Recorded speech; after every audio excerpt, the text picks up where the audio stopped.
Afternoon दोस्तों। आशा करते हैं आप लोग बढ़िया होंगे और जिन लोगों का रिजल्ट हो गया वो मेंस की तैयारी में लगे होंगे, नहीं तो 68वीं का जो फॉर्म आ ही गया है और तैयारी में लग जाना है। आइए हम आज 67th बीपीएससी में जो रिजल्ट के बाद जो भी घटनाक्रम हुआ है और लोगों के बीच क्या क्या मांगे रखी गई हैं बीपीएससी से, उनको हम 6 पॉइंट में बनाए हैं और इनमें चर्चा करते हैं। क्योंकि बहुत सारे लोग आंदोलन के नाम पे आंदोलन तो कर रहे हैं, लेकिन उनको पता नहीं है कि आखिर वो किस आधार पे आंदोलन हो रहा है और छात्रों की मांग क्या है आयोग से, और आयोग किस किस मांगों को पूरा कर सकती है, कौन कौन से पावर आयोग के हाथ में हैं, कौन आयोग के बाहर की बात है जो आयोग के क्षेत्राधिकार में नहीं आते हैं, और किस किस मुद्दे को आयोग बहुत जल्द ही निपटारा कर दिया है और किस किस मुद्दे पे अभी भी कुछ पता नहीं है। सबसे पहले जो हम लोग बात करते हैं वो जो कुछ प्रश्न का जो है उत्तर गलत दे दिया गया है फाइनल आंसर की में, जो कि 17 तारीख को रिजल्ट के साथ ही प्रकाशित किया गया था। तो सबसे बड़ी और सबसे पहली मांग है अभ्यर्थियों द्वारा कि जो आप उत्तर गलत दिए हैं कम से कम उनको तो स्वीकार कीजिए। आप मानिए वो उत्तर गलत है और उसके आधार पर फिर से एक बार OMR चेक हो और नया आंसर, नया रिजल्ट सॉरी प्रकाशित किया जाए। लेकिन जिस दिन छात्रों का प्रतिनिधिमंडल गया था अंदर और वो आयोग के अध्यक्ष से मिल के आया था, तो उनके द्वारा मीडिया ब्रीफिंग में कहा गया था कि आयोग द्वारा यानी कल कि एक एक्सपर्ट कमेटी फिर से बैठेगी और वो विचार करेगी, लेकिन आयोग की तरफ से अभी तक इसके बारे में कोई नोटिस जारी नहीं किया गया है। आयोग की तरफ से ये नहीं कहा गया कि हम एक्सपर्ट टीम बैठा रहे हैं या बैठा दिए हैं, क्योंकि 2 दिन हो गया है, आज का दिन भी अब देख लिया जाए।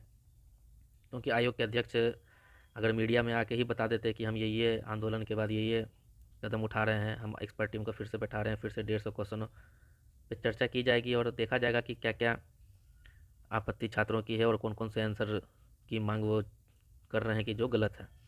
तो इसके बारे में तो अभी तक मुझे नहीं लगता कि आयोग द्वारा कोई ऐसा कदम उठाया गया है जो छात्रों के हित में है, क्योंकि अगर ऐसा होता तो आयोग द्वारा एक नोटिस जारी कर दिया जाता। दूसरी, हम लोग OMR की मांग कर रहे थे। OMR की मांग क्यों कर रहे थे, तो उसके पीछे का कारण था कि बहुत सारे अभ्यर्थियों का ये आरोप था कि जो फाइनल आंसर की से जितना उनका नंबर आ रहा है और मार्कशीट जो जारी किया गया है आयोग की तरफ से, वो दोनों मिसमैच कर रहा है, मैच नहीं कर रहा है, क्योंकि दोनों को मैच करना चाहिए। और ये अध्यक्ष के सामने भी ये बात रखी गई थी प्रतिनिधिमंडल द्वारा। तो अध्यक्ष ने इस बात को कबूला था कि हम 1 से 2 दिन के अंदर OMR अपलोड कर देंगे, और वो उन्होंने अपलोड कर दिया है। आज 24 नवंबर जो है, इससे लेके 5 दिसंबर तक आप जाके आयोग की वेबसाइट पे चेक कर सकते हैं। कैसे चेक करना है, जैसे आपने एडमिट कार्ड को डाउनलोड किया था बस वही प्रोसेस है। राइट हैंड में ऊपर साइड में OMR डाउनलोड का रहेगा, वहाँ से आप डाउनलोड कर सकते हैं जैसे आपने एडमिट कार्ड डाउनलोड किया था। उसको चेक करें और OMR का प्रिंट आउट, आंसर की का प्रिंट आउट निकाल के और उसको बैठ के आराम से टिक आउट करें और 1 या 2 बार चेक करा जाए कि सही में जो ये आरोप लगाया जा रहा है छात्रों द्वारा क्या वो सही है। और सभी लोग अपना अपना चेक कर लें। अगर जिनका भी ऐसा हो रहा है कि उनका OMR में कम या ज़्यादा जो भी हो, या तो OMR में कम है और मार्कशीट में ज़्यादा है, या OMR में ज़्यादा है मार्कशीट में कम है, तो उसको चेक कर लिया जाए और ऐसा हो तो आपत्ति दर्ज करा दिया जाए। तीसरा जो मांग है आरक्षण के मुद्दे को लेकर, इसमें मांग क्या है तो आइए देखा जाए। ये आरक्षण का दिया गया था जनरल के लिए 335, EWS के लिए 76। ये सीट जो इस बार 802 वैकेंसी है उसमें कितना एलोकेट किस कैटेगरी को किया गया है। तो आपत्ति ये दर्ज की जा रही है कि जहां पिछड़ा वर्ग का 19 गुना रिजल्ट दिया है, जनरल का भी करीब 19 गुने के आसपास रिजल्ट है, वहीं अदर कैटेगरी का 12 ही गुना रिजल्ट है। तो ये कोई ऐसा नहीं, जैसे यहाँ देखिए, अगर हम दो पिछड़ा वर्ग और अत्यंत पिछड़ा वर्ग ये दो अगर कैटेगरी को देखें, जहाँ EBC के लिए 136 सीट में 1710 रिजल्ट दिया गया, और वहीं BC के लिए 104 सीट में 1983 रिजल्ट दिया गया, और जबकि दोनों का कट ऑफ 109 है। तो एक बात जान लीजिए कि आयोग का कहना है, और ये नोटिफिकेशन में भी दिया रहता है, कि हम रिक्तियों का 10 गुना रिजल्ट देंगे, जितना रिक्ति है उसका 10 गुना देंगे। यानी जो मिनिमम रिजल्ट होना चाहिए EBC के लिए 136 का 10 गुना यानी 1360, और वहीं BC के लिए 104 का 10 गुना यानी 10,040, मिनिमम इतना देना चाहिए। लेकिन जब कट ऑफ बनाया गया होगा, और वो अध्यक्ष भी अपने इंटरव्यू में कह रहे थे कि एक नंबर को कम करने पर 5-5 हज़ार 4-4 हज़ार लोग आ जा रहे हैं, तो हुआ क्या होगा कि अगर जब इसका कटअप 110 रखा गया होगा, हम बीसी का बात कर रहे हैं, 110 अगर कटअप रखा गया होगा तो 10,040 से कम ही बच्चे उसमें आ रहे होंगे। और जहाँ इस कटअप को घटा के 109 रखा गया तो देखिए आपके सामने 1983 बच्चे आ गए। यानी 900 से 1000 बच्चे सीधा एक नंबर कम होने पे फाइट में आ जा रहे हैं। वही हुआ होगा इसके कारण। अगर इसका कटअप 110 रखा गया होगा तो ये 1360 से भी कम आ रहे होंगे बच्चे, 1000 बच्चे आ रहे होंगे। 1009 रखा गया तो 1360 आए, जो 10 गुना से ऊपर है। अगर 1008 रखते तो कहीं ये 2000 चले जाते, तो फिर उसको 109 रखना पड़ा। तो इस बार जो हर एक कैटेगरी का कटअप 109 जो फिक्स कर दिया गया है, मेजर जितनी कैटेगरियाँ हैं जिसमें जनरल महिलाएं हैं, ईबीसी है, बीसी है, ईडब्ल्यूएस है, सबका कटअप 109 रख दिया गया है। उसके पीछे का यही कारण है कि सर क्लोज फाइट रहा है। यानी एक नंबर के नीचे करने पे 4000 5000, जैसा अध्यक्ष सर बता भी रहे थे और वो कह भी रहे थे कि अगर 113 कटअप गया है तो इसको हम 2 नंबर कम भी कर देंगे, यानी 111 भी कर देंगे, 10,000 लोग इसी में आ जाएंगे। 10,000 नहीं आए तो 5,000 लोग इसी में आ जाएंगे। तो क्या फ़ायदा होगा इसको करने का। तो ये बात तो सही है कि आप कट ऑफ कम मत कीजिए, और ये कोई आधार भी नहीं होता है कि प्रेशर में आके आप कट ऑफ कम कर दें। लेकिन हमारी जो मांग है कि उत्तर गलत दिया है, ये तो हमारा अधिकार है। कट ऑफ नहीं कम करने का अधिकार आपके पास है। और आपका ये बात सही कहना है कि जिनका रिजल्ट नहीं हुआ 111 करेंगे तो फिर 110 वाले कहेंगे हम एक नंबर से छूट गए। ठीक है, ये बात आपका माना जाता है। लेकिन जिस प्रश्नों पे आपत्ति है, जिनका उत्तर जो 8 प्रश्न आप खुद चेंज किए हैं, उसी 8 प्रश्न को फिर से एक बार साक्ष्य के आधार पर बैठा के कमेटी को बैठा के, नई कमेटी को बैठा के नए साक्ष्य के आधार पे उसका आकलन किया जाए। क्या वो 8 क्वेश्चन जो है, या उस 8 के अलावा भी बहुत सारे क्वेश्चन है जिसको नहीं छुआ गया है। टोटल हम एक वीडियो बनाए थे, कुल 17 प्रश्न थे बीपीएससी को जो चैलेंज किए गए थे। आप फिर से क्वेश्चन निकालिए और मेरा अगर वीडियो अगर देखना है तो आप देख लीजिए वो कौन से 17 प्रश्न है। आपने 8 ही प्रश्न को लिया। तो आप जितने भी विवादित प्रश्न हैं एक बार 150 को फिर से एक नया एक्सपर्ट कमेटी बैठा के उसको चेक तो कर सकते हैं। कट ऑफ आप ऐसे क्यों कम कीजिएगा, सही बात है, आप मत कम कीजिए। आप कट ऑफ कम करके स्टूडेंट पे एहसान थोड़ी ना करने जा रहे हैं। हमारी जो जेन्युइन मांग है कि जो जिस क्वेश्चनों का उत्तर गलत दिया गया है, आप उस पर तो विचार करेंगे। आप आरक्षण के मुद्दे को भी हटाइए, किसी कैटेगरी में 19 दिए, किसी में 12 दिए, इससे ही बच्चों को कोई दिक्कत नहीं है। हमारा मेन कंसर्न है, जो तात्कालिक कंसर्न है कि जो गलत उत्तर दिया गया है आप उसको चेंज करें। आप नई कमेटी बैठाएं, नए साक्ष्य लाएं। आप 20 दिन के बाद ही फिर से रिजल्ट नया जारी करें। लेकिन आप बता तो दें कि हम कमेटी बैठा रहे हैं। आप एक नोटिस ला दें, अध्यक्ष मीडिया में आते हैं, मीडिया में आके एक बाइट दे दें कि भाई हम कमेटी बैठा रहे हैं, और मेंस का डेट को टाला जाए, और जो इस बीच में है 10 दिन 15 दिन के बाद ही आप रिजल्ट जारी करें। लेकिन आप एक कमेटी बैठा के बच्चों के बीच ये तो बता दें कि भाई हम कमेटी बैठा रहे हैं। आप जो 113 से 111 ला के बच्चों का पे एहसान मत कीजिए। ये बच्चे मांग भी नहीं कर रहे हैं कि हाई कट ऑफ किया है तो इसको कम कर दीजिए। और सही बात है, आप किस आधार पे कम कीजिएगा, ऐसे तो कट ऑफ कम नहीं कर सकते हैं। क्योंकि यहाँ साफ दिख रहा है कि बीसी में अगर 110 से 109 कट ऑफ आया तो सीधा 900 बच्चे घुस गए। क्योंकि अगर 110 कट ऑफ रहता तो 1040 नहीं मिलता, 109 आया तो आपको कितना मिल गया, 1983 मिल गया। तो जो मांग है बच्चों की, सबसे पहली मांग है गलत उत्तर, इस पे चर्चा किया जाए। आरक्षण का मुद्दा पे भी कुछ नहीं होने वाला है। हाँ, सीबीआई जांच अब ये सरकार के ऊपर है। ये सीधा सीधी सरकार के ऊपर है कि सीबीआई जांच वो करवाना चाहती है कि नहीं चाहती है। अब इसके लिए आयोग पे प्रेशर बना के कोई फ़ायदा नहीं है। जितना प्रेशर हो सरकार पे बनाया जाए, और सरकार से पूछा जाए कि बीपीएससी में कब तक धांधली चलती रहेगी। क्योंकि 67 बीपीएससी में ही अगर हम बात करें, उससे पहले क्यों जाएं, छोड़िए हटाइए 65 और 64 या 66 में क्या हुआ, या 56वीं 59वीं में क्या हुआ। 67 एक बार क्वेश्चन आउट हुआ, आपने ईओयू को जांच दिया। अभी ईओयू किसको पकड़ रही है, किस आधार पर पकड़ रही है, वो अभी का विषय नहीं है। क्योंकि अगर कोई, बहुत सारे नेताओं का हम इंटरव्यू सुन रहे हैं, हर एक पार्टियों का, उनको कहना है कि कह देने पे कि आरोप है तो क्या सीबीआई जांच लगवा देंगे, हम आप पे कह देंगे आप पे आरोप है तो सरकार सीबीआई जांच लगा देगी, साक्ष्य लाइए। अरे भाई 67 का पेपर लीक सबसे बड़ा साक्ष्य है ना जी। हाँ, जहाँ से पेपर लीक हुआ है क्या हुआ है उस पर।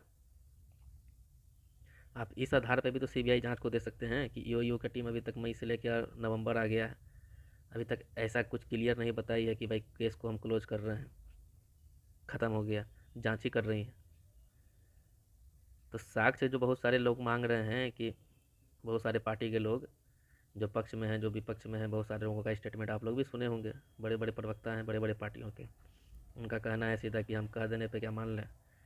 तो नहीं भाई, जो आउट हुआ है क्वेश्चन, इसी एग्ज़ाम का आउट हुआ है, उसका साक्ष्य है, आप उसी आधार पर सीबीआई जांच दे दीजिए। आप ईओयू की टीम से पूछिए कि भाई इतने महीने में आप लोगों ने क्या किया, आप सीबीआई जांच करवाइए। स्तरहीन प्रश्नों का पूछा जाना जो सबसे बड़ा मुद्दा है, जो आगे के एग्ज़ामों के लिए, अब तो ये एग्ज़ाम हो गया, आगे के एग्ज़ामों के लिए इस 5वें पॉइंट पे बीपीएससी में दबाव बनाया जा सकता है कि सर आप कब तक ग्रुप डी या एसएससी लेवल के क्वेश्चन पूछते रहेंगे। अगर आपको पदाधिकारी लेना है और आप इस स्तर के सवाल पूछेंगे तो कब तक चलेगा। इस बार जो रिजल्ट आया है 11,607, आपको बताते हैं इसमें 40% प्लस बच्चे जो वन डे की तैयारी करते हैं। वन डे तो आप लोग समझते होंगे जो एग्ज़ाम एक दिन में ख़त्म हो जाता है, हम लोगों की तरह नहीं कि पीसीएस का एग्ज़ाम है और वो लंबा चलता है, जिसमें मेंस भी हो जो 3 दिन 4 दिन का मेंस है। तो ये जो 40% लोग हैं, अब इनके पास बिहार एसएससी है जो कि 23 दिसंबर और 24 दिसंबर को है, और जो सीजीएल है सेंट्रल गवर्नमेंट का वो 1 से 13 दिसंबर को है। और इस सीजीएल में भी बहुत बड़ी वैकेंसी आई है, करीब 30,000 20,000 के आसपास लोग कह रहे हैं।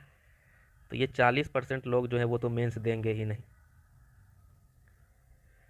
तो यानी इस 11,000 में 5 से 6,000 4,000 लोग बैठेंगे मेंस में।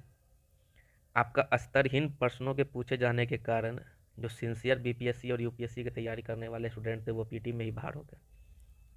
ये बात तो अध्यक्ष भी मान रहे हैं कि क्वेश्चन का जो लेवल था, अब लोग कहेंगे कि भाई क्वेश्चन का लेवल इतना इजी था तो तुम लोग क्यों नहीं नंबर ला पाए, बीपीएससी यूपीएससी वाले लोगों ने नंबर क्यों नहीं लाया। ग्रुप डी के लड़कों जो रेलवे दरोगा के लड़के हैं वो जब ले आए तो हम उस लोगों को बस एक यही बात बताना चाह रहे हैं कि जो सिंसियर बीपीएससी या यूपीएससी की तैयारी जो करते हैं, क्योंकि पीटी यहाँ क्वालिफाइंग है, पीटी का नंबर नहीं जुड़ने वाला है, मेन फोकस रहता है हम लोग का मेंस का। हम लोग का एक ही टारगेट होता है कि 105 प्लस या 100 से 105 के आसपास अगर नंबर आ गया पीटी में तो मेंस लिखने का मौका मिलेगा, जो कि ट्रेंड चल रहा था बीपीएससी का। तो अगर 113 कटअप जा रहा है, इसका मतलब है कि हमको 5 महीना 6 महीना पीटी में ही फोकस करना पड़ेगा, और उसके 20 दिन 25 दिन 30 दिन के बाद आप मेंस ले रहे हैं। तो जो सिंसियर स्टूडेंट है वो पहले मेंस पढ़ता है, जो एग्ज़ाम क्वालिफाइंग है, मेंस में भी हिंदी क्वालिफाइंग है, तो कि जो भी जितने लोग मेंस दिए होंगे क्या वो उतना समय हिंदी पे देते हैं, क्योंकि वो क्वालिफाइंग नेचर का है, पीटी भी क्वालिफाइंग नेचर का है। और रही बात स्तरहीन सवालों का, इसलिए कहा जाना है कोई सवाल स्तरहीन नहीं होता है, सब सवाल का अपना महत्व है। स्तरहीन का बात यहाँ इस बात पे उठ रहा है कि वनडे एग्ज़ाम जो लोग देते हैं, यानी बिहार एसएससी, सेंट्रल का एसएससी, रेलवे दरोगा, तो वो लोग जीएस के नाम पे 1 से 2 किताब पढ़ते हैं। लूसेंट हो गया, स्पीडी हो गया, प्लेटफॉर्म का कुछ प्रकाशन का आता है। और अगर ज़्यादा सवाल उसी सेक्शन से आ जाए, उसी किताबों से आ जाए, अगर हिस्ट्री का 35 क्वेश्चन पूछ रहे हैं तो उसमें 25 से 30 क्वेश्चन आप लूसेंट से दे रहे हैं, लूसेंट के 50 से 60 पेज से आप नहीं दे रहे होंगे, लेकिन आपका सवाल का नेचर है वो लूसेंट से मिल जा रहा है, तो वो लोग तो बाजी मारेंगे ही। जो प्रॉपर यूपीएससी बीपीएससी की तैयारी कर रहे हैं वो लोग तो लूसेंट बहुत कम पढ़ते हैं, क्योंकि मेन फोकस होता है मेंस की तैयारी। और लूसेंट पढ़ के तो मेंस नहीं निकलने वाला है, वन लाइनर क्वेश्चन पढ़ के तो मेंस नहीं निकलने वाला है। मेंस निकलेगा कंसेप्ट प्लस फैक्ट से। पीटी का सवाल भी होना चाहिए कंसेप्ट प्लस फैक्ट। अगर 150 सवालों को हम बांटे तो इसमें कितने सवाल आप कंसेप्चुअल पूछ रहे हैं, मुश्किल से मुश्किल 5%, हार्डली चले जाएँ तो 10%, यानी 15 से 20 क्वेश्चन आप मात्र कंसेप्ट का पूछ रहे हैं, जिसमें रिजल्ट नहीं होने वाला है। उसके बाद फैक्ट भर दे रहे हैं, और फैक्ट ऐसा भर रहे हैं कि जो मतलब बहुत सारे रिपीटेड क्वेश्चन हैं, बहुत सारा डाटा ऐसा है कि जिसका पूछना ही नहीं। मैथ्स का इतना ईजी आप सवाल दे रहे हैं कि जो वनडे का तैयारी कर रहे हैं उसके लिए 2 से 3 मिनट काफ़ी है मैथ्स के लिए। तो अगर आप अच्छे पदाधिकारी चाह रहे हैं और पीटी में ही उन लोगों को नहीं आने देंगे जो मेनली इसकी तैयारी करते हैं, तो फिर कहाँ से आपको अच्छे पदाधिकारी मिलेंगे। तो ये सबसे बड़ा सवाल बीपीएससी के पास होना चाहिए कि क्या वो अपने स्तरहीन प्रश्नों को सुधार करेगा। आने वाली 68वीं 69वीं 70वीं में क्या कुछ चेंजेस देखने को मिलेंगे। निगेटिव इसका सोल्यूशन नहीं है।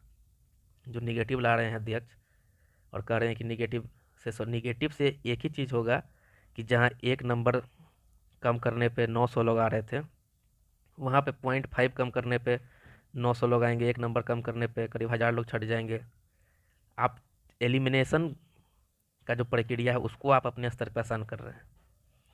निगेटिव की जो बात हो रही है, तो निगेटिव इसके लिए हो रहा है कि हमको जो 19 गुना लेना पड़ रहा है, यहाँ 12 गुना लेना पड़ रहा है, यानी 9 गुना 10 गुना ज़्यादा जो रिजल्ट हमको लेना पड़ रहा है, इसको हम कम करें।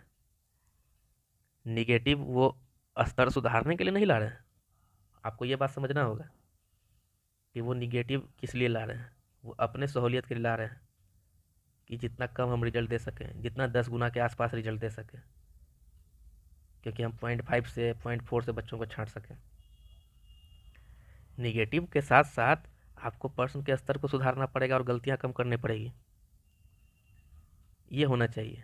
निगेटिव अगर आप अपने अनुसार और अपने बचने के लिए लाएंगे तो फिर वो बच्चों के भविष्य के लिए फिर साथ खिलवाड़ होगा, वो फिर नहीं होने वाला है अच्छा। तो अब तो देखा जाए कि 68वीं में क्वेश्चन का स्तर, मुझे तो लगता है कि सबसे ज़्यादा आयोग पे प्रेशर इस बात के लिए डालना चाहिए कि वो आने वाले भविष्य में अपने प्रश्नों के सुधार के लिए क्या कदम उठा रही है। आखिर वो कब यूपीएससी या यूपीपीसीएस के स्तर के प्रश्न पूछना स्टार्ट करेगी। तो हमारे जितने भी आंदोलनकर्ताओं हैं उनसे सबसे बड़ी मांग ये है कि आप अध्यक्ष से इस बात पे बोले, अध्यक्ष के पास ये बात को लाया जाए कि सर आपका जो पैटर्न है एग्ज़ाम का, जो क्वेश्चन का जो पैटर्न है वो यूपीएससी लेवल का कब जाएगा, कब आप स्टेटमेंट बेस्ड क्वेश्चन पूछेंगे, कब आप कंसेप्चुअल क्वेश्चन पे ज़्यादा फोकस करेंगे, कब आपका क्वेश्चन उस लेवल का होगा जहाँ बीपीएससी यूपीएससी करने वाले छात्रों को एज मिलेगा। क्योंकि वनडे वाले जो आ रहे हैं वो तो एग्ज़ाम ही नहीं दे रहे हैं पीटी के बाद, वो तो 50,000 रुपये लेके निकल जा रहे हैं। तो कहाँ से जो मेन है मेंस और इंटरव्यू जिसका नंबर जुड़ता है, वहाँ तो योग्य विद्यार्थी पहुँच ही नहीं पा रहे हैं। तो इस बात पे ज़्यादा ध्यान देने की ज़रूरत है। और छठी मांग जो कर रहे हैं स्टूडेंट के रिजल्ट को कुछ गुना को बढ़ाया जाए, ये पॉसिबल नहीं है। ये पॉसिबल नहीं है जब तक कि अगर कमेटी ना बैठाया जाए गलत उत्तर पे। रिजल्ट एक्स्ट्रा अब उसी आधार पे आएगा, यानी गलत उत्तर को माना जाए एक्सपर्ट के द्वारा और फिर से नया एक आंसर की जारी किया जाए, या कुछ क्वेश्चनों को हटा के कट ऑफ नीचे आ सकता है। अब सारा फोकस अगर तात्कालिक अगर कोई समाधान है तो रिजल्ट के लिए, तो बस यही गलत उत्तर, बाद बाकी सब मुद्दा गौन है। गलत उत्तर पे बात किया जाए। और जब भी अब आंदोलन आगे हो तो हमारी मांग यही होगी कि अध्यक्ष सर से बस यही पूछा जाए कि सर वो एक्सपर्ट टीम का निर्णय क्या है, एक्सपर्ट टीम का निर्णय क्या है। आपने एक्सपर्ट टीम बैठाया तो एक नोटिस जारी कीजिए, आप मीडिया में बताइए ये वही एक्सपर्ट टीम है कि नया एक्सपर्ट टीम का गठन किया गया है। क्योंकि एक्सपर्ट टीम के द्वारा जो आंसर दिया जाएगा उसके आधार पर ही आने वाले भविष्य में रिजल्ट की जो रूपरेखा है वो बताई जाएगी। तो बस ये 6 पॉइंट है। बहुत सारे लोगों को डाउट था कि किस किस पॉइंटों पे बातें चल रही है। तो अब मुझे लगता है कि आप लोग समझ गए होंगे क्या पॉइंट है और आंदोलन का क्या है, और किस किस बात पे आयोग के हाथ में है और कौन सा बात आयोग के हाथ में नहीं है, और सबसे ज़्यादा फोकस करना चाहिए पॉइंट नंबर 1 और पॉइंट नंबर 5 पे। बाद बाकी मुद्दा ठीक है, सीबीआई जांच और ये सब तो होता रहेगा, लेकिन स्टूडेंट के पक्ष में ये दो मुद्दा है, या तो गलत उत्तर को सुधार किया जाए और दूसरा स्तरहीन प्रश्न जो पूछ रहा है उसका सुधार किया जाए। निगेटिव उसका ये नहीं है, समाधान नहीं है। आने वाले विषय में हम 68वीं में और 67वीं मेंस को लेकर जो क्या क्या चेंजेस आया उस पर भी बात करेंगे। चलिए, आशा करते हैं आप लोगों को समझ में आया होगा कि बीपीएससी को में लेके क्या इशू है और ये जो आंदोलन चल रहा है इस पर किन किन बातों पर लोगों के बीच में मुद्दा पहुंचा नहीं था कि आखिर किस किस बातों पे आपत्ति है छात्रों की। तो आशा करते हैं आप लोगों को पता चल गया होगा, और आगे जो भी चेंजेस बीपीएससी में देखा जाएगा तो उस पर बात करेंगे। चलिए, धन्यवाद।